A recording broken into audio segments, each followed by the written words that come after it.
Tonight we begin with the surprisingly well-documented, and often wildly misunderstood, daily life of Roman prostitutes. So, before you get comfortable, take a moment to like the video and subscribe, but only if you genuinely enjoy what I do here. And let me know in the comments where you're tuning in from and what time it is for you. It's always fascinating to see who's joining us from around the world. Now, dim the lights, maybe turn on a fan for that soft background hum, and let's ease into tonight's journey together. You wake up, or more accurately, you regain consciousness, in a space barely large enough to turn around without elbowing a wall. Congratulations, you live in a cellar, the ancient Roman version of a work-from-home setup, if your home was a broom closet and your job required body oil. These rooms were standard issue for many of Rome's working women. Located in brothels, lupanars, or stacked above taverns and bathhouses, they were tiny, windowless chambers that doubled as both living quarters and workspace. Think of it as a studio apartment, designed by someone who hates light, air, and privacy. Your mattress is straw-stuffed, possibly shared with fleas, and smells faintly of wine, smoke, and disappointment. If you're lucky, there's a small oil lamp. If you're really lucky, it hasn't been stolen. Your few possessions, some cheap makeup, a comb, and maybe a bronze mirror if times are good, are shoved into the corner like they too are tired of being here. There's no running water. There's no plumbing. There's a bucket you try not to think about. Bathing? That'll be a group activity later at the nearest public bathhouse, where the water is communal and the awkward eye contact is free. But there's no time to lounge, because your room is also your office, and business hours are whenever someone knocks, or barges in, or yells through the door. Yes, privacy is a modern concept. Here in Rome, walls are suggestions and doors are decorative. Most days begin with a quick clean-up of the room. Sweep out yesterday's dust, wine stains, and any lost sandals left behind by last night's visitors. Then comes the prep. Face powder, rouge, and enough perfume to qualify as flammable. You're not trying to smell good. You're trying to smell better than the guy in line behind you. You practice your best sultry half-smile in the bronze mirror. Not because it works, but because pretending helps. A customer once described you as charmingly awake, and you're still riding the emotional high from that, because here in the cellar, every day begins the same, cramped, rushed, and filled with just enough dignity to make it to lunchtime. After waking up in your glorified broom closet, it's time to prepare for another day of impressing clients and surviving public judgment. But first, hygiene, or what passed for it in ancient Rome. There is, of course, no private bathroom. That luxury is reserved for the wealthy, and even they just had pots with ambition. As a working girl in a city that worships marble statues but accepts open sewers, your best option is the nearest public fountain or bathhouse, depending on your mood and threshold for awkward nudity. If you're pressed for time, and let's face it, you usually are, you go for the quick rinse at the communal fountain. Splash some water on your face, rinse out your mouth with wine if you're fancy, and hope the fountain hasn't been used to clean a chicken that morning. There's no soap, but maybe you've got a bit of natron, a salty cleaning powder that exfoliates your skin and your self-esteem. If business is slow and coins are jangling in your little purse, you might splurge on a visit to the public baths, the great Roman equalizer. Everyone's there. Merchants, soldiers, philosophers, and that guy who talks too loudly about his hemorrhoids. You undress, store your belongings in a niche you trust way too easily, and wade into tepid water full of floating philosophical debates and someone else's toenail. Inside, you sweat in the steam room, scrape yourself with a strigil, a curved metal blade, and enjoy a brief moment of being the cleanest person in your street, a title that lasts about 5 minutes. After the bath, you dry off, apply more perfume, and try to remember if anyone's invented deodorant yet. They haven't. To finish the look, a bit of chalk-based face powder, a hint of rouge for the cheeks and lips, and kohl around the eyes. Not to highlight your beauty, to hide the fatigue. Clients don't want to see the woman who's already dealt with 3 senators and a sailor before noon. They want mystery, allure, and someone who doesn't smell like old lentils. Now that you're washed, or at least convincingly perfumed, it's time to get dressed. And while Roman society had a lot of complicated opinions about fashion, there was one outfit that made things very clear. The female toga. Yes, toga. That flowing white garment we usually associate with senators, emperors, and frat parties. But here's the twist. In Rome, A woman wearing a toga wasn't making a political statement. She was making a professional one. It was a visual billboard for, "I'm not a respectable matron, and I am available for negotiation." Proper Roman women wore the stola, a long layered dress that said, "My husband controls my dowry, and I go to bed at 9. Prostitutes, on the other hand, were denied the stola by law and required to wear a toga, often short, brightly coloured, and intentionally flashy. Think less Grecian goddess, more visible from across the forum. The look was usually accessorised with cheap jewellery, bronze or glass beads, maybe some loud earrings. The goal wasn't elegance, it was visibility. When you're competing with 20 other women in a 100-metre radius, subtlety is a luxury you can't afford. Footwear? Likely simple sandals, maybe even barefoot depending on location and budget. Comfort wasn't a priority. You're going to spend a lot of the day standing, walking, and occasionally sprinting away from a bad client or an overzealous moralist. Hair was its own ordeal. Roman prostitutes often curled and dyed their hair, sometimes wearing wigs, especially blonde ones, imported from Gaul. Blonde hair had a certain exotic appeal in Rome, kind of like imported luxury soap, only more alive. And let's not forget the finishing touches.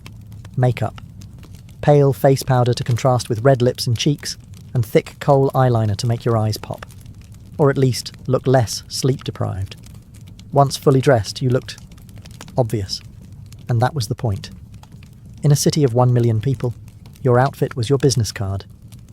If it made you look bold, scandalous, and economically available, then congratulations. You were ready for another glorious day of being judged by society while being actively funded by it. So you're dressed, painted, perfumed, and hopefully not too hungover. Now comes the fun part. Drumming up business in a city where everyone wants sex but pretends they're shocked when they find out it's for sale. In ancient Rome, marketing wasn't subtle. There were no pamphlets, no websites, and definitely no branding consultants. If you wanted clients, you had to be seen, be loud, or be immortalised in graffiti. Preferably all three. Let's start with location strategy. If you worked out of a lupanar, brothel, your office was already built for visibility. Brothels were often located near bathhouses, markets, or drinking establishments. In short, anywhere people might already be sweaty, bored, or easily persuaded. Think ancient foot traffic optimization. Standing in the doorway, wearing your finest look-at-me outfit, you'd call out to passers-by with a mixture of flattery, negotiation, and time-sensitive offers. 2 denarii if you're quick. Hey, might sound desperate, but hey, rent was due and the next girl over just dropped her rate to 1. If you were freelance, it was all about roaming visibility. You might hover near temples, because nothing says divine inspiration like temptation, or hang around taverns, ready to flirt with a tipsy legionary who still had some coin left and questionable judgment. But perhaps the most bizarre, and weirdly effective, form of Roman advertising. Wall graffiti.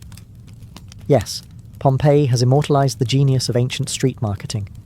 Brothel walls were plastered with handwritten reviews like, "Maritimus gave me the best time of my life," or "Felicia, 2 denarii, very fast service." These weren't just vandalism, they were ancient Yelp, unfiltered, unregulated, and very, very public. Some women even paid someone to write their name and specialty somewhere visible, usually near tavern entrances or on columns. Others let their clients do the writing, which, as you might expect, ranged from glowing praise to confused haikus about being robbed. All this made one thing clear. A prostitute's survival depended as much on marketing as on skill. If people didn't know your name, your rates, and your approximate level of enthusiasm, someone else was getting the business. Because in ancient Rome, as now, the secret to success wasn't always talent. Sometimes it was just better PR.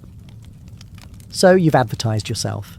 You've got the outfit, the eyeliner, and just enough confidence to fake a good mood. Now it's time to talk pricing, the part where ancient Rome pretends to be a free market while secretly judging you anyway. Let's be clear, there was no union.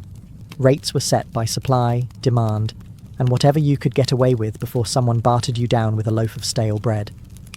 For street-level workers, or those in lower-end lupanars, prices could be as low as 1 or 2 asses, a small bronze coin that wouldn't even get you a glass of wine. That's right, some clients were paying less than the cost of a decent lunch. If that feels depressing, remember, some women accepted food, sandals, or even promises as payment. Yes, in a city with an empire's worth of coinage, IOUs still existed. On the other hand, high-end prostitutes, often called meretrices, operated more like luxury brands. These women could charge in denarii, silver coins, sometimes multiple per client, especially if they had skills beyond the bedroom.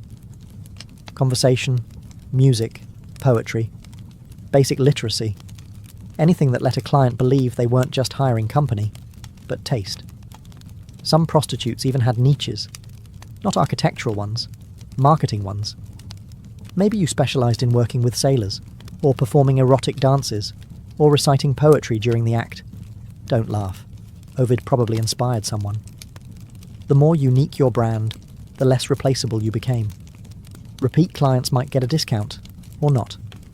It depended entirely on whether they paid on time or smelled like fermented cabbage, and if you worked under a pimp or brothel owner, a hefty cut of your earnings disappeared before you saw a single coin.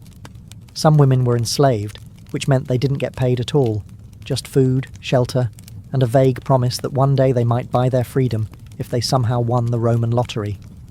Welcome to the lupanar, the Roman brothel. It's not luxurious, but it has walls, which already makes it more dignified than working behind a tavern. Technically, it's a place of business. Realistically, it's a sweaty stone maze of bad decisions. The term lupanar comes from lupa, meaning she-wolf, which the Romans used as slang for prostitute. That's right. Your job title was also your animal comparison. Not exactly empowering, but at least it's consistent. Most lupanars were two-story buildings crammed between bathhouses and bars, perfect for catching foot traffic from half-drunk senators and bored sailors. Inside, you've got a narrow hallway lined with tiny rooms, each equipped with a stone bed, a thin mattress, and just enough space to reconsider your life choices. No doors, just curtains, for that open floor plan vibe. Privacy? That's something rich matrons had. You've got damp linen and the sound of someone snoring through your shift wall. You're not alone, of course. A proper lupanar had several working women and one delightful parasite known as the leno, pimp, or lena, madam. Their job was to take a cut of your earnings, promise repairs that never happened, and occasionally yell things like, "Work faster, he's important." Clients ranged from nervous teenagers to sweaty legionaries and balding senators claiming this was just a philosophical visit. Some were in and out faster than a dropped denarius. Others tried to talk about their poetry, which frankly was worse.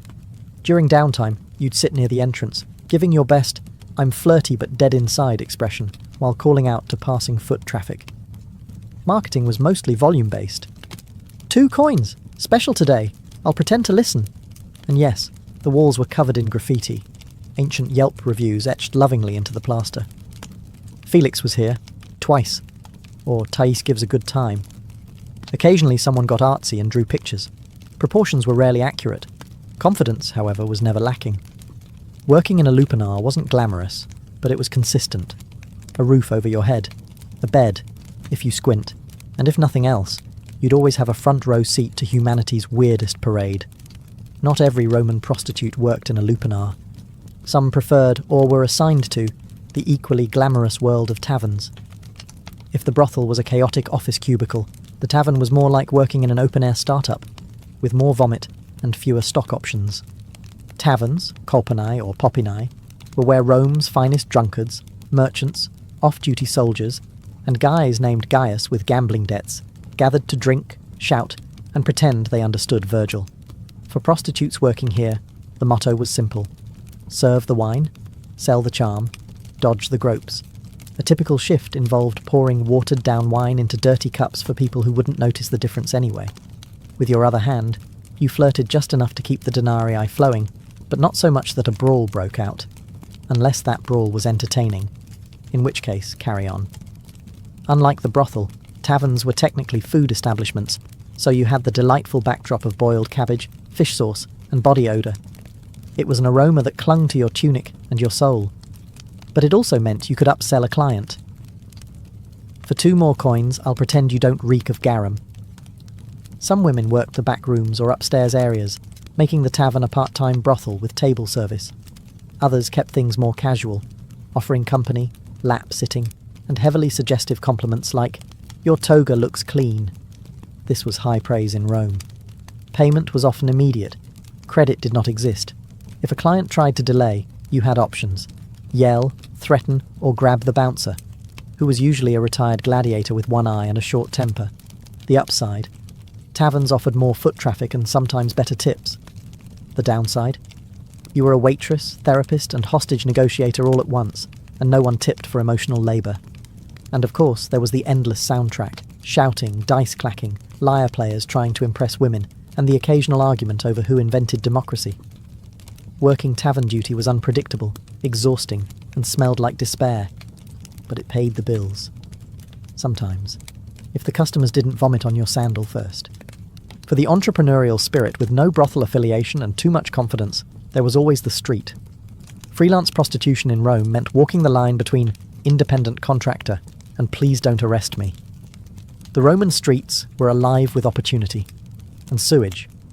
Prostitutes who worked outdoors were called prostibuli, and they roamed the alleys, bathhouse entrances, marketplaces, and occasionally temple steps, because nothing says divine intervention like offering a discount outside a shrine to Venus. Daylight hours were decent for traffic, but risky. You had to navigate gawking citizens, nosy magistrates, and angry matrons who thought your existence was ruining their husband's self-control. Spoiler, it wasn't. You dressed brightly to stand out. Think short tunics, flashy jewellery, maybe a wig made from imported German hair. It was less understated elegance, more visible from across the Circus Maximus. The goal was to catch a client's eye before his wife caught him. Approaching a potential customer involved a delicate dance of flirtation, timing, and not getting mistaken for someone's runaway slave. You'd smile, compliment his sandals, and casually mention your rate before the local vigils, street guards, decided your entrepreneurialism was public disorder. Some clients were polite, others were aggressively cheap, and a few were very confused and just wanted directions to the bathhouse. You learned quickly to tell them apart, mostly by the level of eye contact and how many coins they jingled. Competition was fierce. You weren't just up against fellow prostibuli, you were up against free lovers, drunken party girls, and retired gladiators with a side hustle. Everyone was trying to make a denarius. There were no benefits, no security, just your charm, your wits, and the ability to walk very fast in sandals. Some carried small knives or relied on nearby tavern bouncers. Others simply prayed that tonight's customers weren't philosophers with commitment issues. Still, for all its chaos, the street scene had its advantages. You set your own hours, kept your own profits, and didn't have to answer to a Leno breathing down your neck. Sure, the job came with the occasional drunk goat or philosophical heckler, but at least you were your own boss, in a city where bosses were rarely the good guys. If you thought the life of a Roman prostitute was already tough, allow us to introduce your least favourite client, the Roman tax collector. Yes, the Roman Empire, brilliant engineers, conquerors of the Mediterranean, champions of togas, also invented a dedicated tax on prostitutes. It was called the vectigul ex capturis, and it ensured that even your most awkward encounters contributed to Rome's public infrastructure. Congratulations, your nightly services just funded another aqueduct. The tax wasn't just unofficial pocket skimming either. This was a state-sanctioned system, managed by professional collectors known as publicani, men who were somehow both boring and terrifying. They kept detailed records, demanded payment in cash, and probably judged your perfume choices while scribbling on their wax tablets. To legally operate, prostitutes had to register with the aediles, the Roman equivalent of a city inspector, with an affinity for paperwork and moral superiority. Upon registration, you were entered into an official list of sex workers. Think of it as joining a trade union, except there were no benefits, and instead of a card, you got a branding. Literally. Yes, some sex workers, especially enslaved ones, were branded or tattooed with marks like Looper or their owner's name. If you're wondering how that made clients feel, don't worry. The branding wasn't for them. It was to ensure you couldn't pretend to be respectable later. And the tax rate. It varied depending on location, class, and whether your clients were sad senators or discount gladiators. But it always stung. You paid per act or per week, depending on the region, and there was no deduction for emotional labour, uncomfortable silences, or existential dread. Refusing to pay could result in fines, arrest, or being barred from working, though enforcement was spotty, especially if you were paying under the table or knew how to flirt with an aedile. Still, for a profession already swimming in stigma, this tax added insult to injury. Rome was essentially saying, "We disapprove of your lifestyle.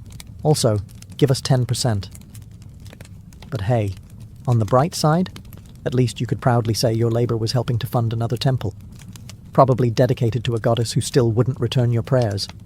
In Rome, being a prostitute meant you had legal permission to exist, and social permission to be endlessly judged. Yes, prostitution was tolerated by the law, taxed, regulated, even registered, but that didn't stop every senator, priest, and bored philosopher from telling you how much they disapproved of you, often while zipping up their tunic. Enter the moral police, not an official squad with batons, but a vast, unpaid network of senators, priests, matrons, and writers who all believed it was their divine duty to shame you while enjoying the fruits of your labour behind closed doors. At the top of the hypocrisy food chain was the Roman Senate, a group of ageing elites who believed in preserving Roman virtue, a concept they typically defined as whatever we're not caught doing. Many of them publicly railed against moral decay while maintaining discreet tabs at every brothel from the Forum to Subura. Then you had the aediles, Rome's actual public officials who enforced laws on cleanliness, order, and decency. Their job was to regulate brothels, inspect establishments, and sometimes fine women for being too obvious about their profession, which, again, was legally required to be obvious. You couldn't make it subtle if you tried. Writers like Juvenal and Seneca had a field day.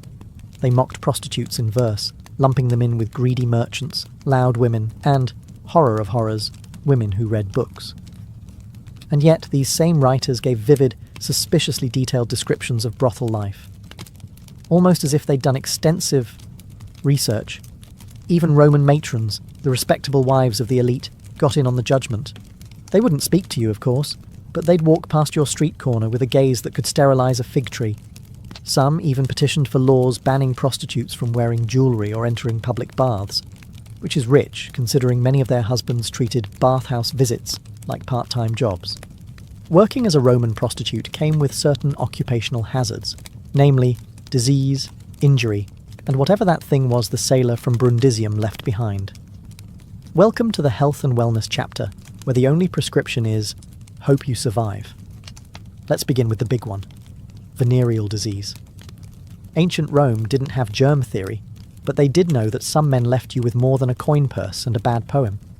There are Roman texts that describe symptoms ranging from persistent itching to things falling off that shouldn't. The medical advice?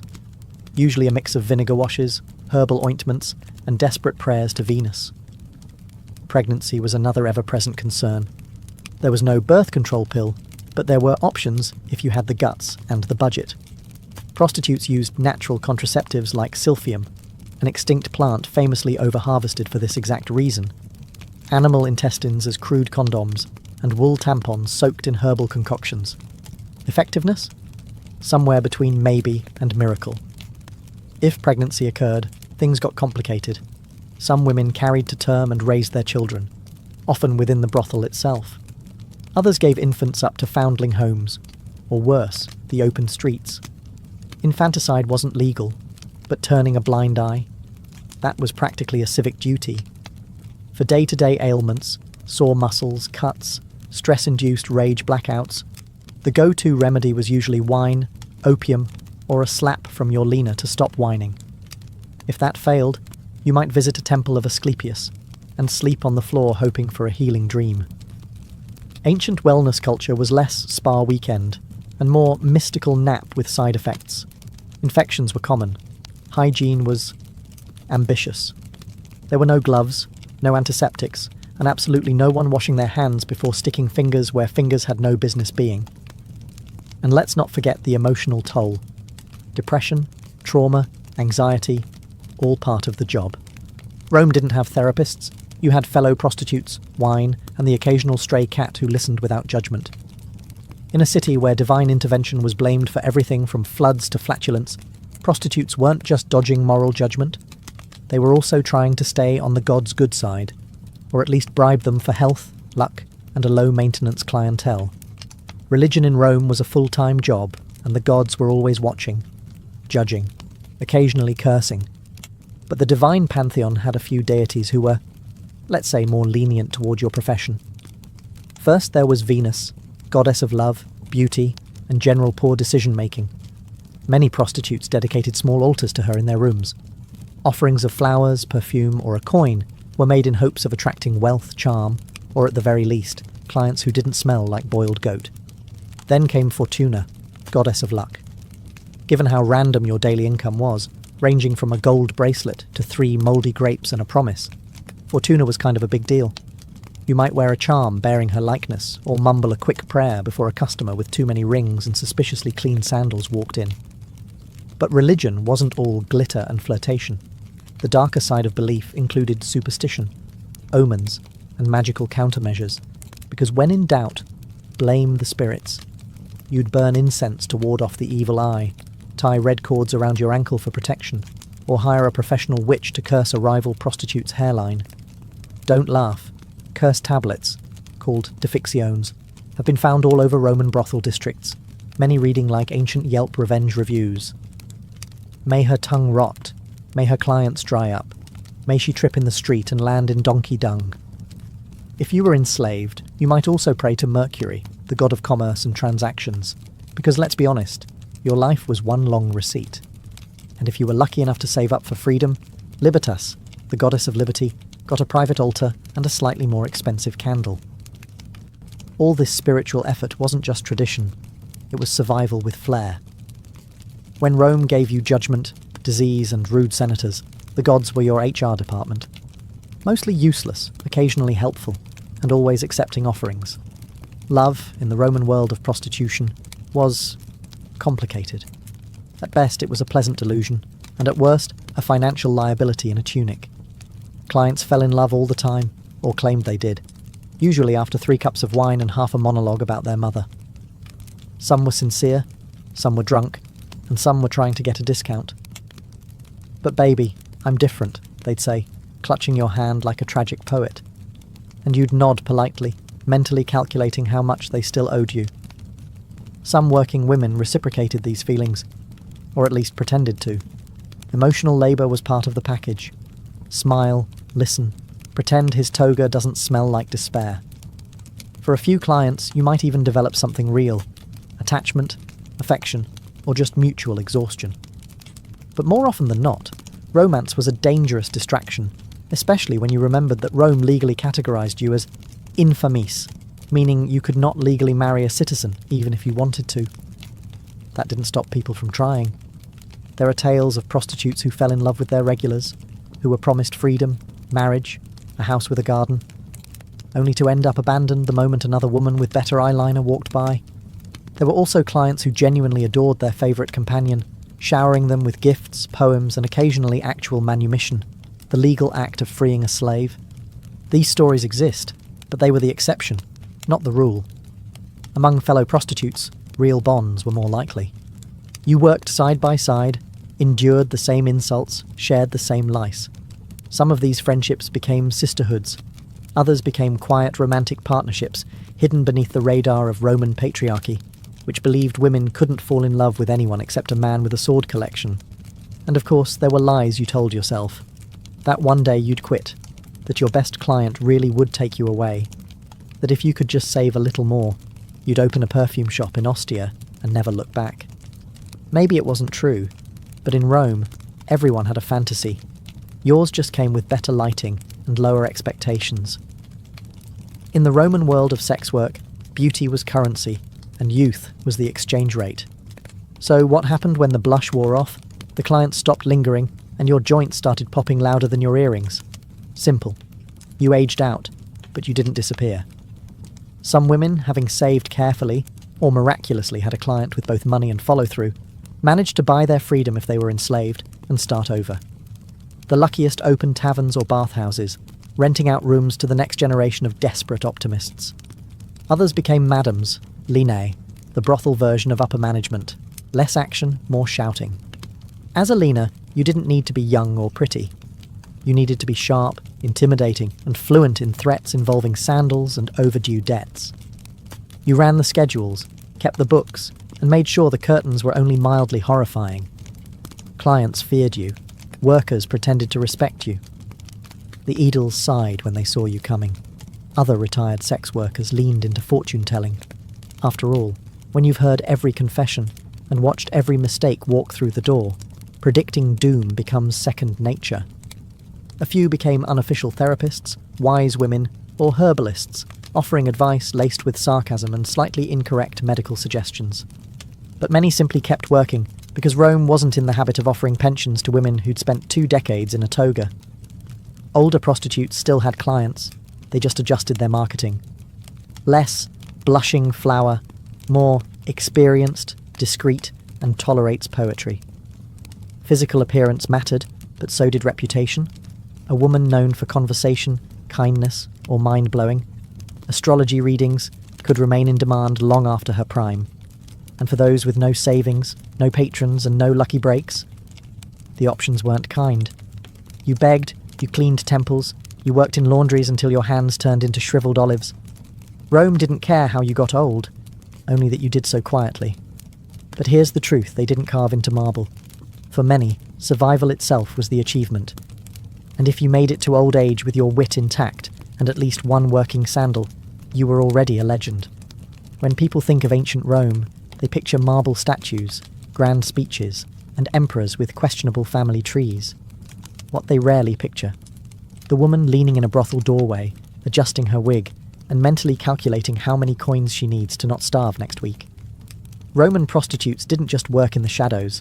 They've been kept there by history, carefully edited out of the noble narrative so schoolchildren could learn about aqueducts without asking uncomfortable questions. Yet they were everywhere. In graffiti, legal records, satire, poems, love letters, curse tablets, and receipts.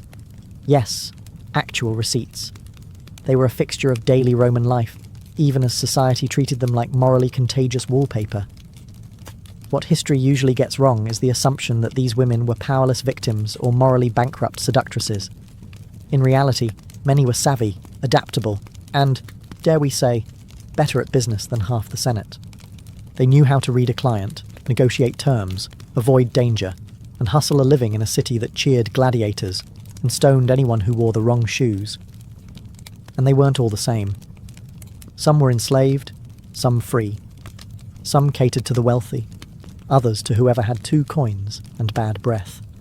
Some hated every second, others carved out small corners of power and routine. Most existed somewhere in between, like everyone else in Rome, pretending they weren't tired.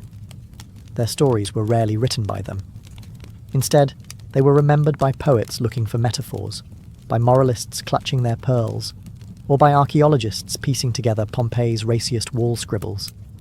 But here's what's remarkable: they're still visible. In stone carvings, in sarcastic graffiti, in laws and loopholes and offhand mentions in love poems.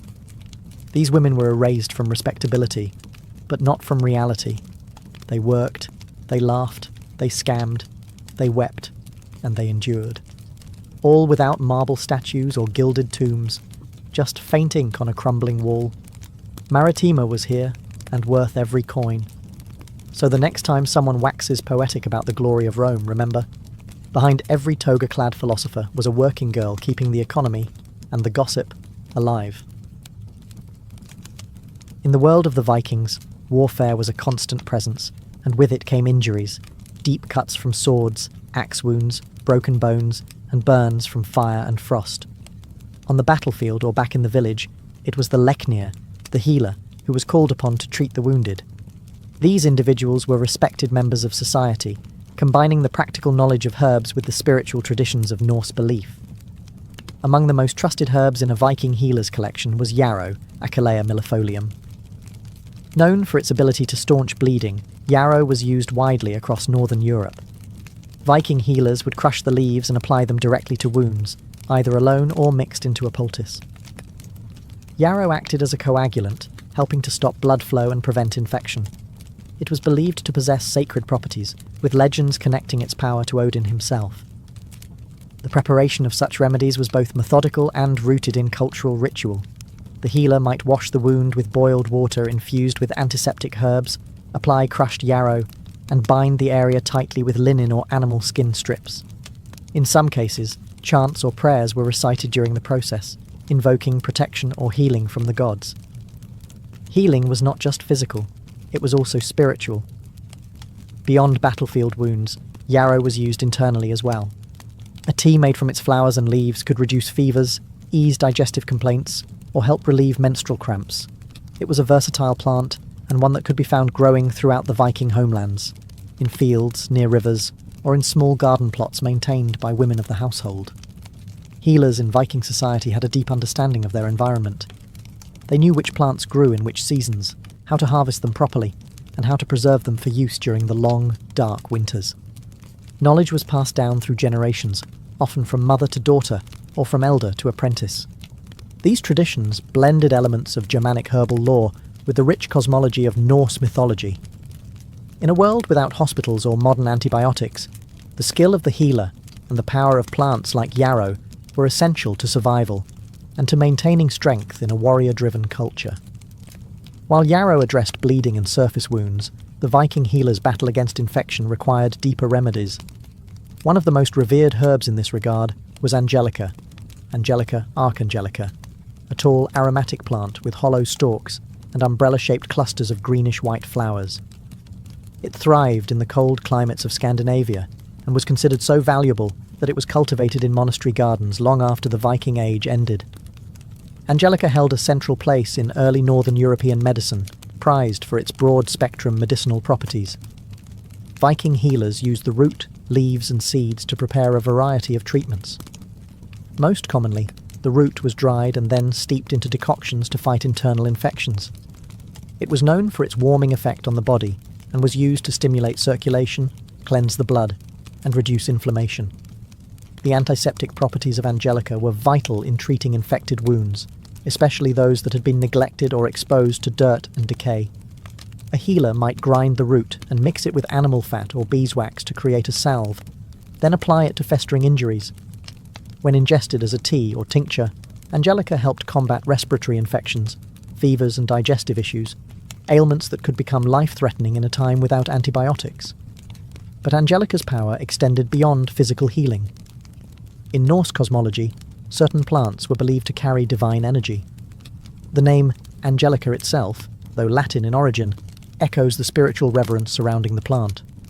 In Christianized Europe, it was said to have been revealed by an angel to cure the plague.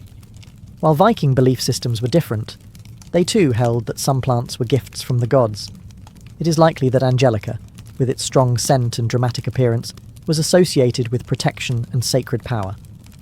Women, who often served as herbalists within the household, used Angelica to treat gynecological conditions. It was thought to regulate menstrual cycles and ease childbirth, a dangerous and sacred moment in Norse society. Because of its reputation as a purifier, Angelica was also used in smoke rituals to cleanse homes and ward off disease during times of illness. In every Viking community, from remote farms to coastal trading towns, Angelica was a cornerstone of natural medicine. Its effectiveness and symbolic weight made it a trusted ally in the healer's quest to preserve life in a harsh and unpredictable world. As spring arrived in the Viking world, it brought with it one of the most vital remedies for fever and fatigue: birch sap. The birch tree, widespread across Scandinavia, was more than just a source of wood. It was a living pharmacy. Vikings tapped the tree in early spring, collecting the clear, slightly sweet sap as it rose from the roots to nourish new leaves. This seasonal practice required skill and timing, as the sap could only be harvested for a short period before the tree fully awakened.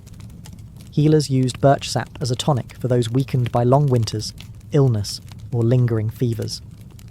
It was served fresh or fermented into a lightly alcoholic drink known for its revitalizing qualities.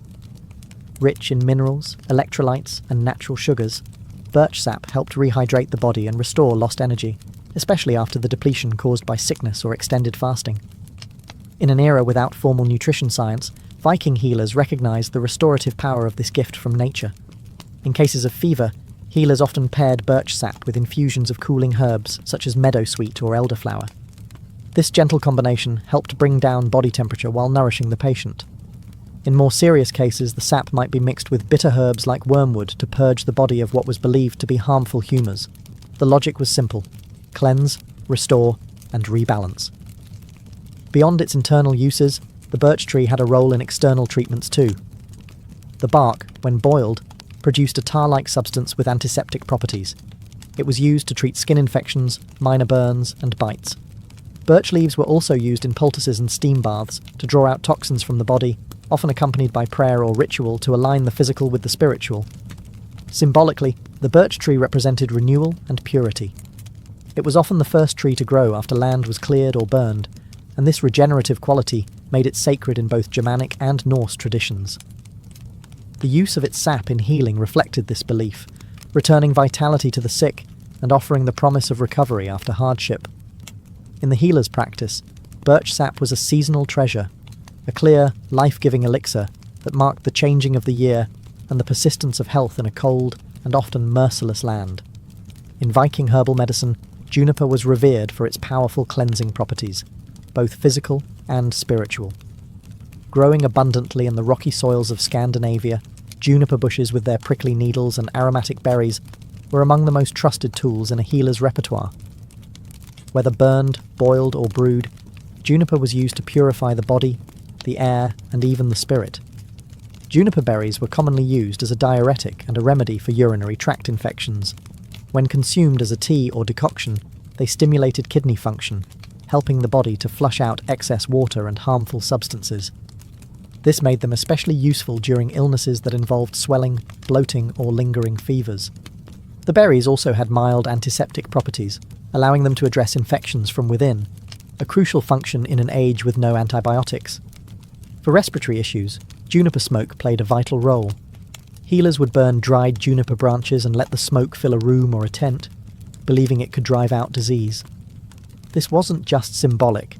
The antimicrobial compounds in juniper smoke helped disinfect the air. During outbreaks of sickness or after a death, Viking homes and ships might be cleansed in this way. The practice was both practical and spiritual, banishing what could be seen and what could not. In steam baths and sweat lodges, a tradition shared across many northern European cultures, juniper branches were sometimes laid on the hot stones or added to the water. As the vapour rose, it carried the sharp, invigorating scent of the plant, opening the lungs and inducing heavy sweating. This was thought to cleanse the body of toxins and the soul of imbalance, reconnecting a person with the rhythms of nature and health. Juniper also held ritual importance. Branches might be hung over doorways to ward off evil, or carried in small bundles by travellers for protection. Its strong, earthy fragrance symbolised resilience, and its presence in healing was a reminder that purification was as much about the unseen forces as it was about physical ailments. For Viking healers, juniper was not merely a remedy, it was a symbol of renewal and defence, a guardian plant that stood between the fragile human body and the chaotic forces of the world. Its sharp needles and potent berries helped them keep sickness at bay, one breath of smoke or sip of tea at a time. Among the many herbs known to Viking healers, meadowsweet, Filipendula ulmaria, was particularly valued for its ability to ease pain and reduce inflammation. Found in damp meadows and along riverbanks, this fragrant plant with creamy white flowers was a staple in early Germanic and Norse herbal medicine. Though they lacked modern terminology, Viking healers recognized that some plants had the power to cool fevers, relieve discomfort, and help the body recover more gently. Meadowsweet was often used to treat headaches, joint pain, and digestive problems. The flowers and leaves were dried and steeped into teas, which were given to patients suffering from fevers or general aches, common complaints in a harsh climate where physical labour and exposure were part of daily life. The herb's soothing effects made it an essential remedy during times of illness and recovery. Unbeknownst to the Vikings, meadowsweet contains compounds similar to salicylic acid, the basis for modern aspirin. This natural pain-relieving ability explains why it was so effective and frequently used. Healers didn't know the chemistry, but they knew the results. Less fever, reduced swelling, and relief from discomfort. These benefits were especially important during the winter months, when colds, joint pain, and respiratory infections were widespread. For digestive issues, meadowsweet was considered a gentle treatment for nausea, heartburn, and stomach cramps. Its calming properties helped settle the stomach, and it was sometimes combined with other herbs like chamomile or mint if available, to create a broader treatment. The plant's sweet scent also made it a comforting addition to healing rituals, which often blended the sensory with the medicinal. Meadowsweet's role wasn't limited to physical healing. Its delicate, almost ethereal presence tied it to the natural cycles of growth and decay, life and death. As with many Viking remedies, its use may have included symbolic gestures, such as laying its flowers near the ill, or including it in burial rites to ease the journey to the afterlife. Some sagas and later folk traditions refer to sweet-smelling herbs as gifts from the gods or spirits of the land. In a culture that respected strength, but understood the necessity of healing, meadowsweet was a quiet, yet powerful ally. It helped warriors rest, allowed children to recover, and gave the elderly comfort in their final years. For the healer, it was one of the gentlest and most reliable tools in their care. Mugwort, Artemisia vulgaris, held a special place in the Viking healer's practice, not only as a medicinal herb, but also as a spiritual tool. Known across northern Europe for its bitter aroma and silvery leaves, mugwort was considered one of the most sacred plants in Germanic tradition. For Viking societies, where healing was never just physical, mugwort served as a bridge between the body, the mind, and the unseen world. Medicinally, mugwort was used to treat a wide range of ailments. It helped with digestive problems, menstrual irregularities, and fatigue. A tea made from its leaves was used to ease stomach cramps, stimulate appetite, and support the liver. Viking women in particular relied on mugwort to regulate their cycles and aid with childbirth. In a world without midwives or formal obstetrics, the healer's knowledge of such herbs was vital for survival during pregnancy and delivery. Mugwort also had powerful nervine properties, meaning it calmed the nervous system. For warriors who experienced restlessness or nightmares, mugwort tea or smoke was thought to restore inner balance and protect the mind. Sleep, which was often disturbed after battle or illness, could be coaxed back by burning dried mugwort near the bedside or placing it under the pillow. This wasn't simply superstition. Many aromatic herbs do have mild sedative effects, but beyond its medicinal uses, mugwort was strongly linked to ritual and magic. Viking healers and wise women, often referred to as valur or seidkunur, used mugwort in ceremonies to invoke dreams, protection, or visions. It was sometimes burned during rites of cider, the Norse form of trance magic and prophecy. The rising smoke was believed to carry prayers to the gods or ward off harmful spirits. Healers might also use mugwort during solstice ceremonies, seasonal changes, or in times of emotional distress. A bundle of mugwort could be hung over the door for protection, carried in a pouch during travel, or placed on the body during healing rituals. Its bitter scent and strong energy made it a plant of thresholds, used when the body or soul was in transition. To the Viking healer, mugwort was more than a plant. It was an ancient ally, one that stood at the intersection of medicine and magic, guiding the sick not only toward physical recovery, but toward spiritual realignment with the world and the gods. Among the most practical and powerful remedies in the Viking healer's collection was garlic, Allium sativum. Though not native to Scandinavia, garlic had long been traded across Europe and may have reached the Viking world through early contact with the British Isles, Frankish territories, and Eastern markets. Its strong scent and potent medicinal qualities made it an essential part of early Norse medicine, especially for infections, parasites, and protection against disease. Garlic's antibacterial and antifungal properties were well known, even if not scientifically understood. Viking healers used crushed garlic in poultices to clean wounds and prevent festering, particularly important for injuries sustained during battle or travel. When applied directly to cuts, garlic could kill harmful microbes and reduce inflammation. Though painful, this treatment was effective in preventing deeper infections, in a time when even minor wounds could turn deadly. Internally, garlic was often eaten raw, pounded into pastes, or brewed into strong infusions.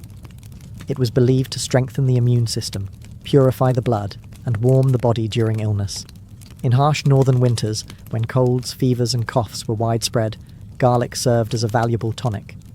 It was sometimes combined with honey, another antimicrobial agent, to make the strong flavour more palatable and to enhance its healing effect. Garlic was also used to treat parasites, especially intestinal worms, which were common due to poor sanitation and frequent contact with livestock. A mixture of garlic and vinegar was administered in small doses to purge the body. Its pungent nature made it a strong cleansing agent, and its association with vitality gave it symbolic weight in Norse healing traditions. Beyond the body, garlic was believed to repel evil spirits and malevolent forces. Healers or household members might hang braided garlic near doorways or in sleeping areas, not just to ward off disease, but to protect from unseen dangers, especially during times of illness, war, or childbirth. It served both as a physical remedy and a spiritual safeguard. For Viking warriors, garlic was not only a cure, but a form of daily defence. Before raids or journeys, some are believed to have consumed it as part of preparation, viewing its strength and fire as a shield within the body. In this way, garlic stood as a symbol of endurance, fighting infection, energising the weak, and anchoring the body in a dangerous, ever-changing world. In the Viking Age, the stinging nettle, Urtica dioica, was more than a nuisance. It was a plant of power. Despite its painful sting, nettle was one of the most useful and respected herbs in Norse healing traditions. It grew abundantly in meadows, forest edges, and near settlements, making it easily accessible to healers and households alike.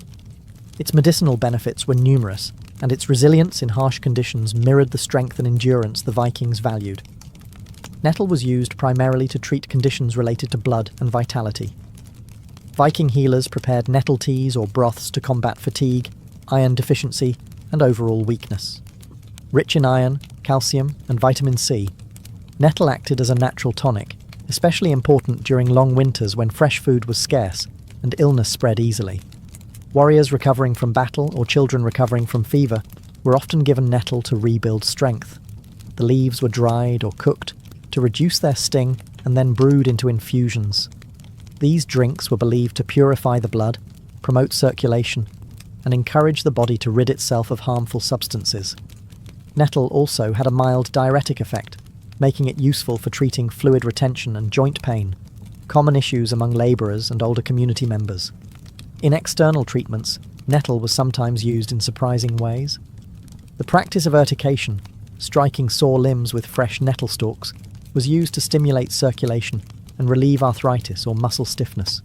Though painful, it was believed to bring warmth and life back to cold or stiff areas of the body. This method, though unusual by modern standards, was rooted in generations of observation and belief in the plant's invigorating properties. Nettle also served practical roles beyond medicine. Its fibres were used to make rope, fishing nets, and even cloth, especially during times when flax or wool were scarce. This dual utility, nourishing the body and supporting daily life, made nettle a deeply integrated part of Viking culture. Symbolically, nettle was a plant of resilience. It thrived in disturbed soil and returned year after year, no matter how often it was cut back. In Norse society, where survival required both strength and adaptation, nettle embodied those values. For the healer, it was a reminder that even the most painful plants could bring healing, and that power often came from what first seemed harmful. Viking herbal medicine was never written down in formal texts during the age itself. Instead, it lived in the spoken word, in chants passed from mother to daughter, in gestures shared among wise women, and in the quiet work of healers who blended tradition, observation, and belief. These practices formed a body of knowledge deeply rooted in both the natural environment and Norse cosmology. To treat illness in the Viking world was not just to cure the body, but to restore balance to the person, the household, and the invisible threads connecting them to the gods. Healers in Viking society worked with what the land provided. They knew which herbs to gather in spring, which roots to dry in autumn, and how to preserve medicinal plants through the long winter months. Yarrow, angelica, birch, juniper, meadowsweet, mugwort, garlic, and nettle. Each had a specific role, but all were part of a larger system of understanding the body in harmony with nature. Treatments were physical, yes, but also symbolic. Illness might be seen as a disturbance in fate, a challenge from the gods, or an imbalance between the seen and unseen worlds. Women played a central role in maintaining and passing down this knowledge. In longhouses and farmsteads, female healers oversaw the care of families and communities. Some took on more specialised roles, like the volur, seers who blended healing with prophecy, often called upon during crises. Their work often included sacred herbs, spiritual rituals, and appeals to divine forces like Frigg, Air, or Freya. Healing was not just a duty, it was an act of connection between mortal life and the mythic world. With the spread of Christianity and the decline of Norse paganism, much of this oral tradition faded or was absorbed into new religious frameworks. Monasteries adopted and preserved some of the herbs and techniques, while others disappeared or became entangled in superstition and fear. But echoes of Viking herbal medicine can still be found today, in Scandinavian folk healing, in modern herbalism, and in the renewed interest in ancestral plant knowledge. The legacy of Viking healers lies not just in the herbs they used, but in the worldview they preserved, that nature holds power, that healing is both physical and spiritual, and that wisdom often resides in the hands of those who listen to the land. Joan of Arc was born in the winter of 1412 in the rural village of Domremy, a quiet hamlet in northeastern France, nestled near the border of Burgundy. At the time, France was fractured by war and civil unrest.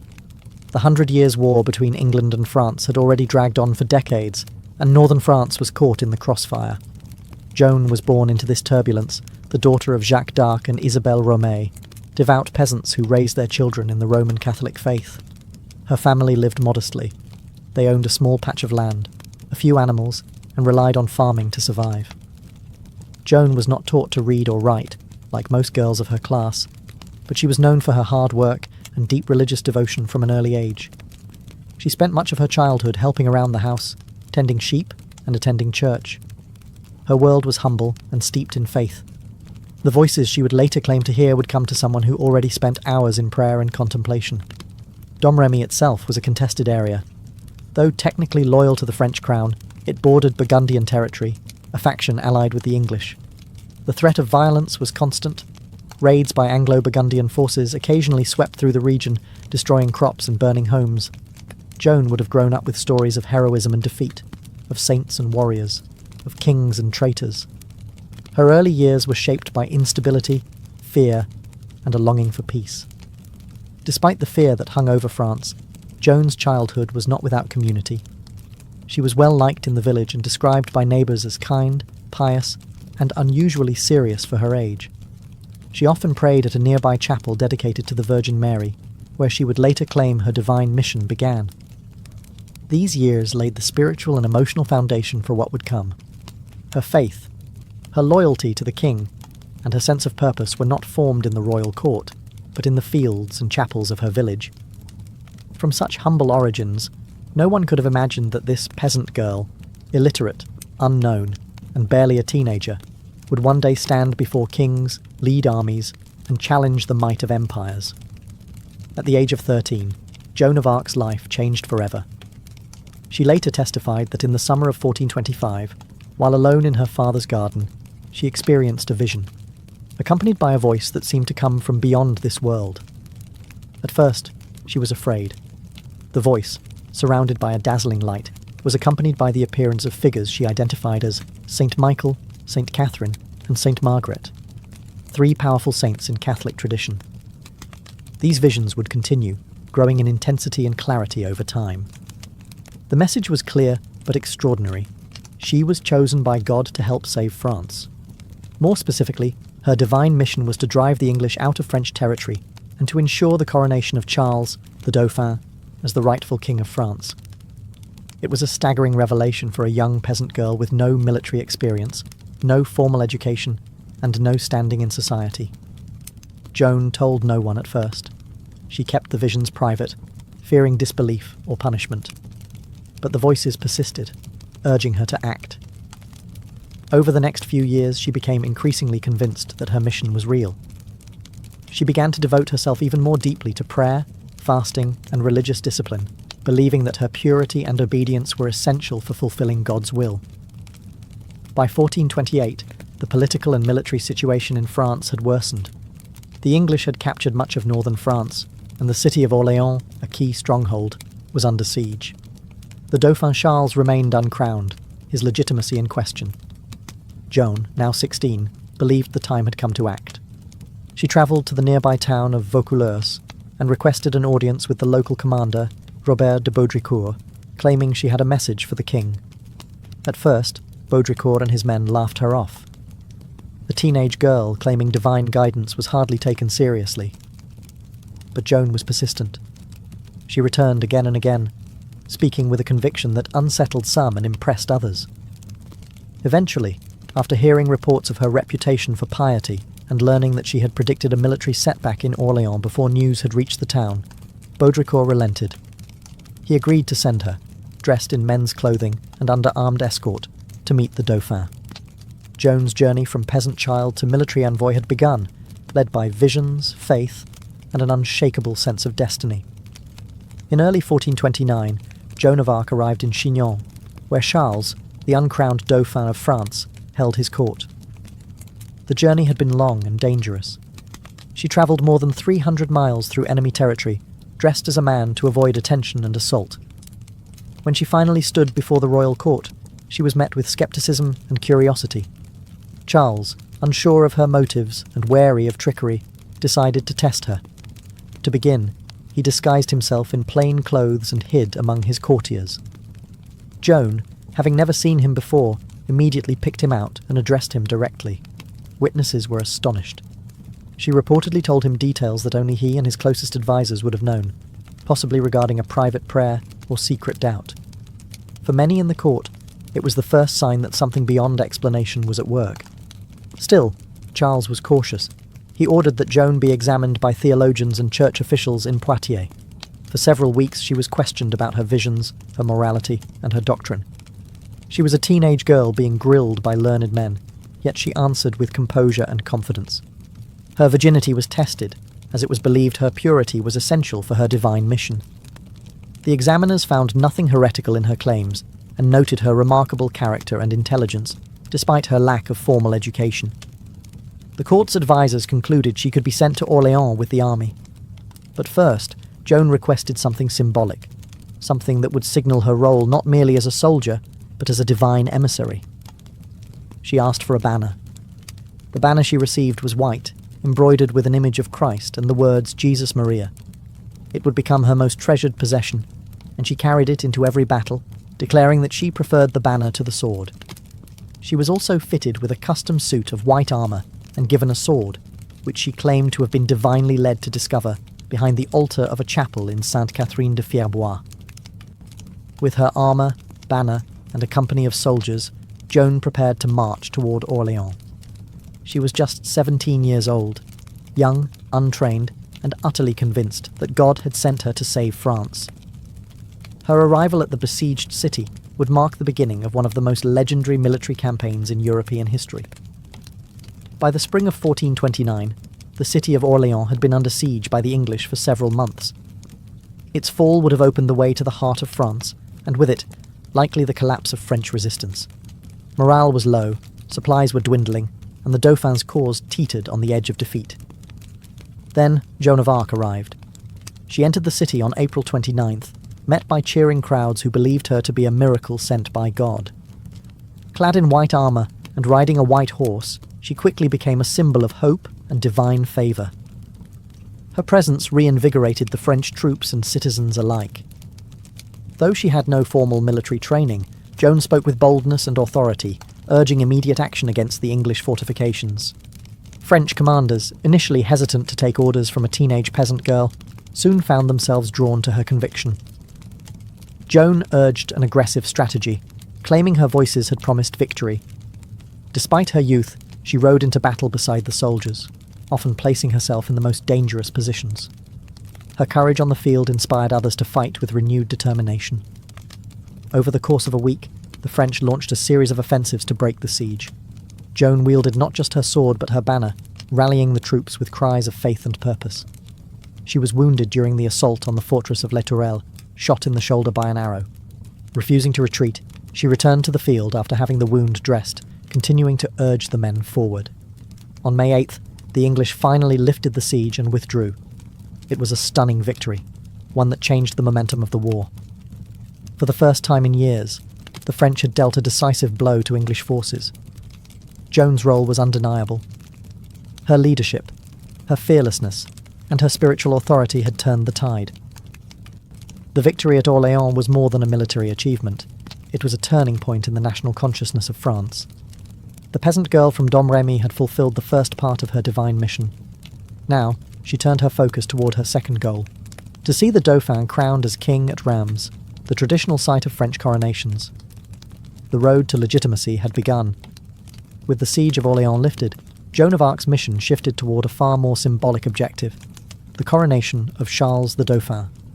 In her visions, this was not merely a political event, it was a divine command. Charles needed to be crowned at Reims, the traditional site where French kings were anointed with sacred oil. But Reims was deep in territory controlled by the Burgundians, allies of the English. To reach it, Joan and the French army would have to march through hostile lands. Despite the risk, Joan was adamant. Her belief that God had cleared the path gave her confidence, and her conviction began to influence even the cautious Charles. After several victories along the Loire Valley, including battles at Jargeau, Meung-sur-Loire and Beaugency, momentum was on their side. The army gained strength as towns submitted and morale surged. By July 1429, Joan and the royal court set out on what would later be called the coronation journey. Along the way, cities and castles opened their gates without resistance. Word of Joan's miraculous success had spread. Many believed that to resist her was to resist divine will. Her presence in the army, young, determined, and riding under her white banner, created an aura of invincibility. On July 16th, the French forces reached Reims. The city's leaders, after some hesitation, surrendered peacefully. The next day, inside the Cathedral of Reims, Charles was crowned King Charles VII of France. Joan stood beside him, holding her banner high. For her, it was the fulfillment of the prophecy she had received from her voices. The coronation was a moment of triumph, both for the new king and for Joan. From an obscure village, she had risen to command armies and to place a crown on a monarch's head. The people saw her not just as a heroine, but as a chosen messenger of God. Her presence had transformed the war from a political struggle into a spiritual cause. But success brought tension. With Charles now crowned, some at court questioned Joan's continued influence. Politics returned to the forefront. Joan had completed the task she was called to, but she was not finished. Her next desire was to press forward, to reclaim Paris. Yet the support she once commanded so easily was beginning to waver. After the coronation at Reims, Joan of Arc pushed for a bold new objective: the liberation of Paris, still under English and Burgundian control. For Joan, reclaiming the French capital was not just a political necessity, it was part of her divine mission to fully restore France to its rightful king.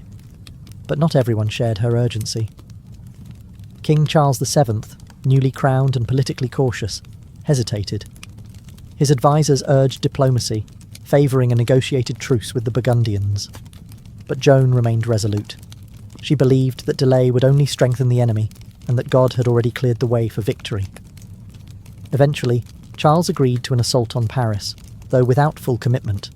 He provided limited troops and delayed the campaign, weakening the effort before it began. Joan arrived outside the city in early September 1429 and prepared for battle. Paris was well defended with strong walls and experienced English and Burgundian forces inside. On September 8th, she led an assault on the Porte Saint-Honoré, one of the city's main gates. As always, she carried her banner and fought at the front lines, encouraging the troops with prayers and determination. The fighting was fierce. The defenders poured down arrows and stones. Joan was struck by a crossbow bolt in the thigh, but refused to abandon the field. She continued to direct the battle from behind the lines, calling for another charge. But the attack stalled. With nightfall approaching and casualties rising, Charles's commanders ordered a retreat, against Joan's protests. The failed attack on Paris marked a turning point. Joan's reputation remained intact among the common soldiers and citizens, but at court, doubts began to grow. Her influence over royal policy started to wane. Charles, now king, no longer relied on her as he once did. Political interests, fear of provoking further conflict, and distrust of Joan's spiritual authority began to eclipse her earlier triumphs. Yet Joan was undeterred. She continued to lead minor campaigns in the following months, capturing towns like Saint-Pierre-le-Moutier and La Charité, often financing the operations herself with donations from supporters. But the tide was shifting. Her vision of total victory clashed with the king's increasingly cautious stance. Despite her injuries, her dwindling support, and the growing political isolation, Joan remained convinced that her mission was not yet complete. She would not stop until France was free, but in the shadows, betrayal and danger were closing in. In the spring of 1430, Joan of Arc continued her campaign, though her position had grown increasingly precarious. Her successes on the battlefield had not translated into lasting political power. King Charles VII, now more focused on diplomacy than war, offered only lukewarm support. Joan, acting largely on her own initiative, turned her attention to the town of Compiègne, which was under threat from Burgundian forces. She arrived in May 1430, hoping to defend the city and rally the local population. But the odds were stacked against her. The Burgundians, allies of the English, were closing in with superior numbers. On May 23rd, Joan led a small force in a sortie to challenge the besiegers and disrupt their lines. As the battle unfolded outside the city walls, French forces were pushed back. Joan remained behind to cover the retreat, determined to protect her soldiers. In the chaos, the city gates closed too soon. Joan and a few companions were trapped outside. Surrounded by Burgundian cavalry, she fought until she was pulled from her horse and taken captive. Her capture was a devastating blow, not only for Joan herself, but for the morale of the French people. The girl who had once lifted the siege of Orléans and crowned a king now found herself a prisoner. The Burgundians held Joan for months, treating her more as a political prize than a common captive. She was eventually sold to the English for a large sum, an act that confirmed her status as a threat to their cause. The English viewed her not only as a military adversary, but as a dangerous symbol of resistance and divine legitimacy. Throughout her captivity, Joan attempted escape more than once. In one instance, she jumped from a high tower, injuring herself badly, but surviving. Even in chains, her will remained unbroken. She demanded to be treated as a noble prisoner of war, not as a criminal or heretic. But the English had other plans. They did not intend to hold her indefinitely. They meant to destroy her credibility, her image, and the power she had come to represent. Her trial was already being prepared. Joan's capture at Compiègne marked the beginning of her final, most harrowing chapter. She had risen from obscurity to the heights of power, only to be betrayed, abandoned, and delivered into the hands of her enemies. But her story was far from over. After months in Burgundian custody, Joan of Arc was transferred to English hands and brought to Rouen, the English administrative capital in occupied Normandy. There, beginning in January 1431, she faced a formal ecclesiastical trial, not as a prisoner of war, but as a heretic, a designation that allowed her captors to strip her of honour and execute her under church law. The trial was orchestrated by the English but carried out by a panel of pro-English French clergy, led by Bishop Pierre Cauchon, a staunch opponent of Joan and loyal to the Burgundian cause. Its true goal was not justice, but the destruction of Joan's legacy. By branding her a heretic, the English sought to undermine the legitimacy of Charles VII, whose coronation she had enabled. Joan was held in a secular prison, guarded by male soldiers, a direct violation of church law. She was denied access to legal counsel, threatened with torture, and interrogated repeatedly, often for hours at a time without rest or support. Despite being a 19-year-old peasant girl facing some of the most educated men in France, she defended herself with remarkable intelligence and composure. Over the course of several months, she was questioned about her visions, her clothing, her faith, and her role in the war. The judges focused especially on her claim to divine voices and her habit of wearing men's clothing, an act considered both heretical and unnatural by church standards. Despite their pressure, Joan remained firm in her testimony. She maintained that her voices came from God, that she had acted in obedience to divine command, and that she had always remained faithful to the church. At one point, when asked whether she believed she was in God's grace, she famously responded, "If I am not, may God place me there. If I am, may God keep me there." It was a powerful answer, neither arrogant nor self-condemning, and one that impressed even her inquisitors. But the outcome was never truly in question. Political necessity outweighed truth. Joan was eventually condemned for heresy, based largely on her refusal to renounce her visions and her insistence on wearing male attire, which she had resumed in prison for protection. Her sentence was death. The girl who had once lifted a nation would now be silenced, not by defeat in battle, but by a court of men determined to erase her from history. Or so they thought. On the morning of May 30th, 1431, Joan of Arc was led to the marketplace in Rouen, tied to a wooden stake and burned alive. She was just 19 years old. As the flames rose around her, she reportedly called out the name of Jesus repeatedly, and asked for a cross to be held before her eyes. A soldier, moved by her courage, handed her a small wooden cross. Witnesses said she faced death with calm resolve. Her execution was meant to be final, a warning, a silencing of a dangerous symbol. But it had the opposite effect. Instead of being erased, Joan became a martyr. Even English and Burgundian observers were disturbed by the spectacle. Some wept. Others openly questioned whether the church had committed a grave injustice. One of the English clerics present was said to have exclaimed, "We are lost! We have burned a saint!" Over the years that followed, Joan's image only grew stronger. Her unwavering faith, her courage in battle, and her dignified defence at trial became the foundation for a powerful legend. In 1456, 25 years after her death, and following a formal investigation ordered by Pope Calixtus III, Joan's trial was declared invalid. She was officially exonerated, her name cleared of heresy. In the centuries that followed, Joan of Arc became a unifying symbol for France. During times of national crisis, particularly during the French Wars of Religion and later during the Franco-Prussian War, her story was invoked as a beacon of courage, patriotism, and divine mission. Artists, writers, and historians immortalized her life. Her face appeared in stained glass, sculpture, and literature. She was celebrated as both a warrior and a mystic, a simple peasant and a national heroine. In 1920, nearly 500 years after her execution, the Catholic Church formally canonized Joan of Arc as a saint. The girl who had been condemned by church officials was now one of its most revered figures.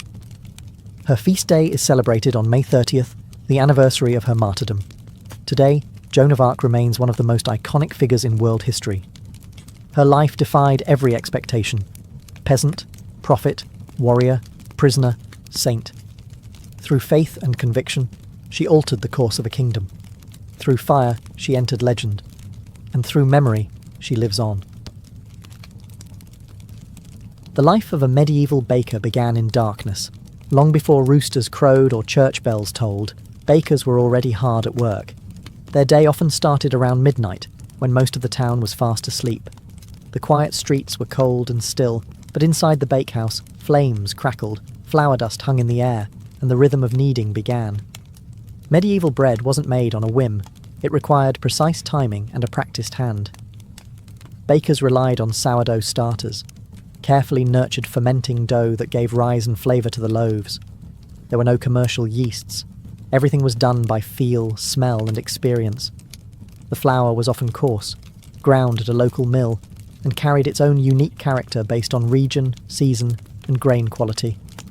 Some bakers even mixed in bran, barley, or beans to stretch their flour supplies. Water was drawn from wells or public fountains.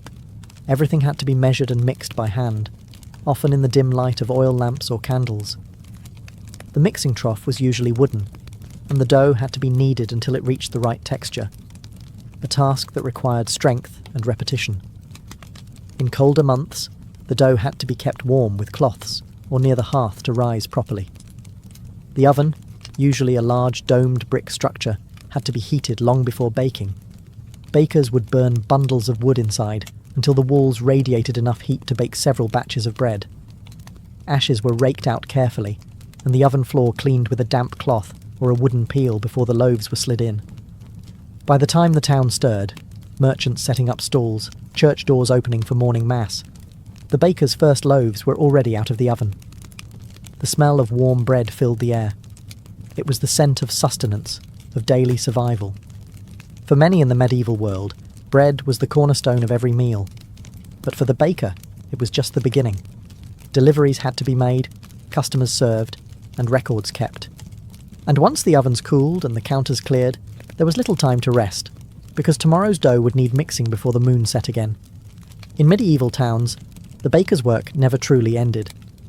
To master the daily grind of medieval baking, a baker needed more than just flour and fire. They relied on a trusted set of tools, each shaped by generations of craftsmanship. The bakehouse itself was often a simple stone or timber-framed structure, but inside, it was a specialised world. Every item had a purpose, and efficiency could mean the difference between profit and punishment. The heart of any bakery was the oven. Typically made of clay or brick, these were dome-shaped and massive, designed to retain heat for hours. Heating the oven wasn't quick. Bundles of wood, often oak or beech, were burned inside until the walls radiated the ideal temperature. Then the ashes were raked out and the bread loaded using a peel, a long-handled wooden paddle that allowed bakers to slide loaves deep into the hot chamber without burning themselves. The kneading trough was another essential item, usually carved from a single block of wood or built from heavy planks. These troughs were wide and low, allowing bakers to lean into their work. The dough was mixed and worked by hand, and larger bakeries sometimes had several troughs going at once to keep up with demand. Measuring tools were primitive, but vital. Most bakers used wooden scoops or hand-carved measures for flour and salt, though consistency varied. Scales were rare, and accuracy was often enforced by local guilds or town officials. Cheating customers by underweighting loaves could lead to heavy fines, or worse. Flour was stored in cloth sacks or wooden barrels, while water was hauled in buckets from wells or streams. Some bakeries also had sieves for removing husks or debris, especially in more prosperous towns where finer bread was expected by wealthier clients. Coarser flours, however, were common for the lower classes. Perhaps the most valuable tool was the baker's hands, calloused, experienced, and trained by years of repetition. They knew when dough was ready, when the oven was hot enough, and when a loaf was just beginning to sing its final crusty notes. Everything had to be cleaned and prepared before the next day. The tools, humble though they seemed, were part of a larger rhythm, a cycle of labour, skill, and heat that transformed raw grain into life-sustaining bread. In the hands of a medieval baker, each tool helped feed a town. In the medieval world, bread was more than food. It was the foundation of every meal and a marker of social class. Nearly everyone ate it daily, but not all bread was created equal. What you ate said a great deal about who you were. The wealthiest citizens, nobles, clergy, and prosperous merchants demanded the finest bread, known as manchet, or white bread. Made from finely sifted wheat flour, this bread was soft, pale, and expensive. Producing it required extra labour, grinding, sifting out bran, and using only the most refined parts of the grain. This labour-intensive process raised its cost, placing it far out of reach for commoners. For townsfolk and tradesmen, ravel or wheaten bread was the standard. Still made from wheat, it was less refined, slightly darker, and more nutritious. It struck a balance between cost and quality, and bakers sold it in greater quantities than manchet. In some towns, regulations dictated that this bread must be sold at a fixed weight and price, preventing bakers from exploiting the hungry. But for the poor, the labourers, peasants, and beggars, there was maslin or black bread, often made from a mix of rye, barley, oats, and whatever else was available. This bread was dense, coarse, and sometimes bitter. In hard times, bakers might even stretch it with beans, peas, or chestnut flour. It was filling, yes, but also a reminder of one's place in society. In monasteries, bread varied depending on the order. Some monks ate simple loaves in keeping with their vows of poverty, while wealthier institutions produced high-quality white bread for guests and ranking clergy. Bread was also used as a social tool. During feasts, wealthy lords would use trenchers, thick slices of stale bread, as plates. After the meal, these were either eaten by servants or given to the poor. Charity was often dispensed in the form of bread, handed out at monastery gates or from noble kitchens. A skilled baker had to understand these divisions. They didn't just bake one type of loaf. They produced multiple varieties daily to meet the needs of the entire town. Bread wasn't just nourishment. It was economy, hierarchy, and identity, baked into every crust. In a world where most people lived on little, bread defined who had more and who survived on less. Being a baker in medieval Europe was not just a matter of skill, it was also a matter of law.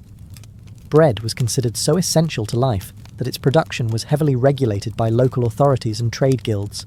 For a baker, failing to follow the rules didn't just mean bad business, it could mean public humiliation, loss of livelihood, or even imprisonment. In most towns and cities, guilds controlled the profession. These were associations of craftsmen who regulated quality, training, pricing, and supply. Bakers' guilds established strict standards for the weight, size, and ingredients of bread. These standards weren't optional. They were enforced through regular inspections and harsh penalties.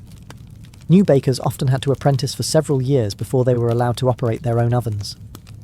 Guild membership was both a privilege and a protection. It gave bakers the right to sell in the town market, and guaranteed some degree of economic stability. But it also bound them to a system of accountability. If a baker was caught selling underweight loaves or substituting poor ingredients, guild officials could fine them, suspend them, or revoke their right to bake altogether. Beyond the guilds, municipal authorities also monitored bread quality. In England, for instance, the assize of bread and ale, a law dating back to the 13th century, dictated exactly how much bread a customer should receive for a set price, which adjusted with grain costs. Officials known as bread weighers or ale tasters conducted surprise inspections and reported violators. Punishment for breaking bread laws could be dramatic. Some bakers were pilloried, locked into public stocks where they were mocked or pelted with stale bread and rotten food. Others were forced to parade through town with substandard loaves strung around their necks. In extreme cases, a repeat offender could be banned from the trade or exiled from the town altogether. These rules weren't just about fairness, they were about survival. Bread riots were a real threat in times of famine or inflation. Town leaders knew that if people suspected they were being cheated out of their daily bread, unrest could follow. For the medieval baker, then, precision wasn't just a point of pride, it was a legal obligation. Every loaf had to meet the mark, because in the eyes of both the guild and the town, baking was not just a trade, it was a public service. Running a medieval bakehouse wasn't just demanding, it was dangerous. Fire was both a necessity and a constant threat. Ovens had to reach incredibly high temperatures to bake dense loaves, and maintaining that heat meant burning large quantities of wood, often in enclosed spaces made of timber, thatch or stone blackened by years of smoke. Most bakehouses were constructed with a large domed oven built from clay or brick, positioned against an outer wall to allow for airflow and loading. To heat it, bakers lit a roaring fire inside the oven itself. This wasn't a casual campfire. This was an intense blaze meant to superheat thick walls that could radiate warmth for hours. Once the fire had burned long enough, bakers would rake out the embers, clean the hearth with a damp rag or sand-soaked brush, and begin baking. But even a moment's carelessness could lead to catastrophe. Embers could escape, thatched roofs could ignite, and in densely packed towns and cities, a bakehouse fire could spread with terrifying speed. For this reason, many towns required that bakehouses be located on the outskirts or built with specific fire-resistant materials, if the baker could afford them. Bakers also faced health risks. Prolonged exposure to heat and smoke took a toll on the lungs and skin. The heavy lifting of flour sacks and kneading of massive batches of dough wore down the body over time. Burns were common, on arms, hands, and faces, earned while loading and unloading hot loaves with long wooden peels. Some cities had communal bakehouses, especially in poorer neighbourhoods. Families would prepare dough at home and bring it to a central oven managed by a professional baker. While this system saved fuel and reduced fire hazards in private homes, it introduced its own risks. Loaves could be burned, stolen, or tampered with. Bakers were held responsible for the integrity of each household's bread, and any negligence could lead to formal complaints. Because bread was such a vital staple, a disrupted bakehouse, whether due to fire, illness, or accident, could ripple across the whole town. It wasn't just the baker who suffered. The entire community felt the loss. Despite these dangers, the bakehouse remained the beating heart of daily life. It was a place of labour, heat, and vital routine, where risk and reward burned side by side with every glowing loaf. While the image of the medieval baker often centres on male guild members and apprentices, women played a critical, if often overlooked, role in the daily production of bread. In many towns and villages, especially outside major cities, women were the primary bakers for both family and community. Their presence in the bakehouse was essential to keeping the ovens hot and the population fed. In rural areas, household baking was typically done by women. They baked for their families using communal ovens or small hearths, and in times of surplus, they might sell loaves at market or from their doorstep. For many women, this side trade in bread offered a rare source of independent income. In cities too, widows of bakers were often permitted to continue their husbands' businesses, sometimes becoming successful bakery owners in their own right. Guilds were usually male-dominated, but not entirely exclusive. In certain regions, especially in parts of Germany and France, female bakers were formally recognised. Women could inherit licenses, run bakeries, and train apprentices, including daughters or nieces. Some even petitioned for full guild rights and won them, though this required navigating legal and social challenges. Women in bakehouses performed the same grueling work as men, mixing dough in massive troughs, hauling water and flour, managing oven temperatures, and selling bread in markets. Many also worked as bread sellers, walking through the streets with baskets balanced on their heads or carts loaded with loaves. These women were often the face of the bakery, dealing directly with customers and managing daily sales. Despite their labour, women were often paid less and received less recognition than their male counterparts. They were more vulnerable to accusations of selling underweight bread or poor quality loaves, and faced harsh penalties for infractions. Still, their contribution was essential, especially during times of war or plague when men were absent and communities relied on women to sustain the food supply. Baking also intersected with motherhood and caretaking. A woman who could bake well was seen as capable and respectable, keeping her household fed, preserving traditions, and passing down knowledge. In many families, recipes and baking techniques were handed down from mother to daughter like heirlooms. In every corner of medieval society, from noble kitchens to village ovens, women shaped the world through bread. Though history often left them unnamed, their hands were among the first to touch the dough that would nourish entire towns. In medieval Europe, bread wasn't just food, it was sacred. Few institutions influenced bread making more than the church, which not only consumed vast quantities of bread, but also shaped its symbolism, regulation, and distribution. In monasteries, cathedrals, and village chapels alike, bread was a symbol of life, sacrifice, and divine presence. At the heart of this connection was the Eucharist, the Christian rite in which bread became the body of Christ. The preparation of this bread, often called the host, was subject to strict guidelines. Only the finest white wheat flour could be used, and it had to be unleavened. In monasteries, specific monks were assigned to this holy duty, baking in silence, often at night, in special ovens. These wafers were stamped with sacred symbols and handled with extreme reverence. But the church's relationship with bread went far beyond ritual. Monasteries were among the largest landowners and food producers in medieval Europe. Many ran their own bakehouses, producing vast amounts of bread for the monks, their workers, and guests. The daily monastic diet typically included multiple servings of bread, paired with cheese, ale, or pottage. For the poor, monasteries also served as lifelines, distributing alms bread to beggars and travellers who waited at the gates. Cathedrals and parish churches frequently received bread donations from local bakers and wealthy patrons. These offerings might be displayed on feast days, distributed to the needy, or used in ceremonial processions. Some towns even had special bread altars, where loaves were blessed and handed out in memory of the dead. The church also played a regulatory role. In some towns, ecclesiastical courts handled disputes between bakers and customers, especially in areas where the local clergy governed commercial life. They helped enforce fair prices and weights, often motivated by the belief that cheating customers of bread was not just dishonest, but sinful. On religious feast days, special breads were baked, rich, spiced loaves shaped into crosses, doves, or other sacred forms. These celebratory breads marked the rhythm of the liturgical year and were often shared in the community to strengthen bonds of faith and fellowship. In the medieval imagination, bread was not only sustenance, it was spiritual nourishment. For the baker, supplying bread to the church meant more than earning money. It meant participating in the sacred economy of life, where dough became divine, and the oven echoed with ritual as much as routine. In the medieval world, bread was deeply entwined with power. For rulers, mayors, guildmasters, and kings, controlling the price, supply, and quality of bread was as important as maintaining order. Because bread was the staple food for most of the population, often making up 70% or more of a person's diet, its availability was directly linked to political stability. The most visible way this played out was through price controls. Cities and kingdoms established official rates for bread through laws like the assize of bread and ale in England, which tied the price of a loaf to the current cost of grain. If grain prices rose due to poor harvests, drought, or war, bakers were expected to adjust the size of their loaves, not the price. This meant that during times of scarcity, bakers had to produce smaller loaves for the same price, often cutting into their own profits.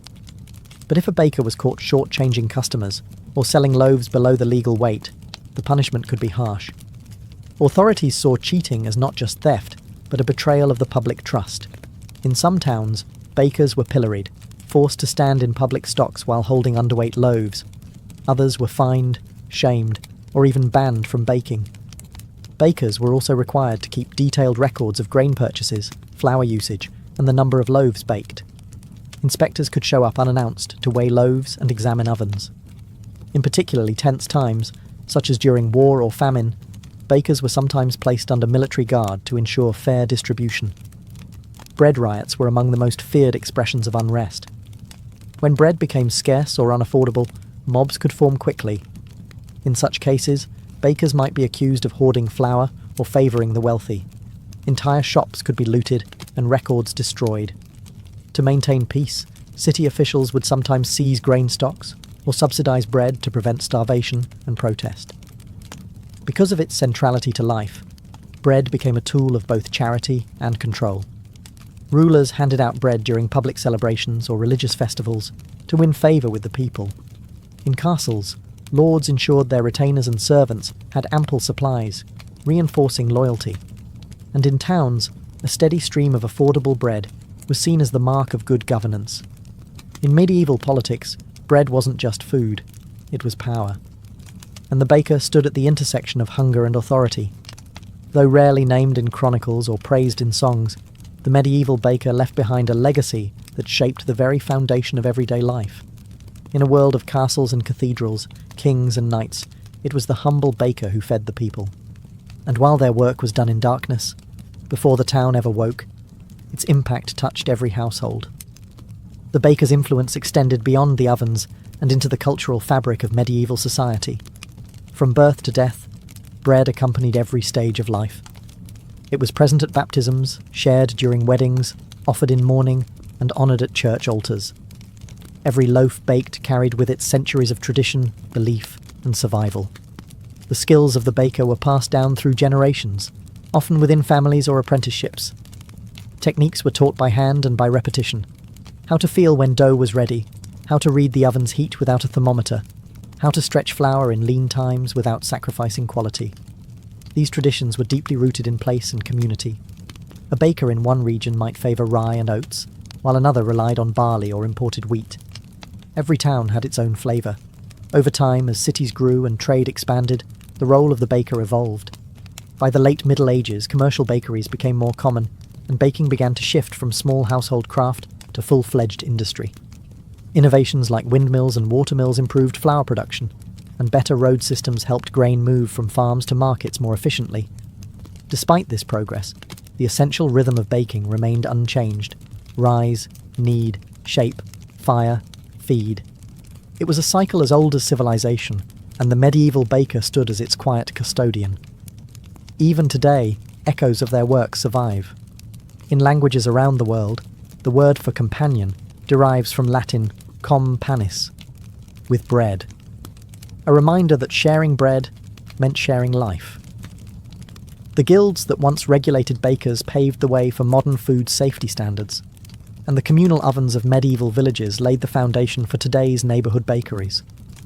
In the end, the medieval baker's legacy is not just in the loaves they made, but in the sustained life of a community. Through flour, fire, and faith, they fed more than bodies. They nourished entire societies.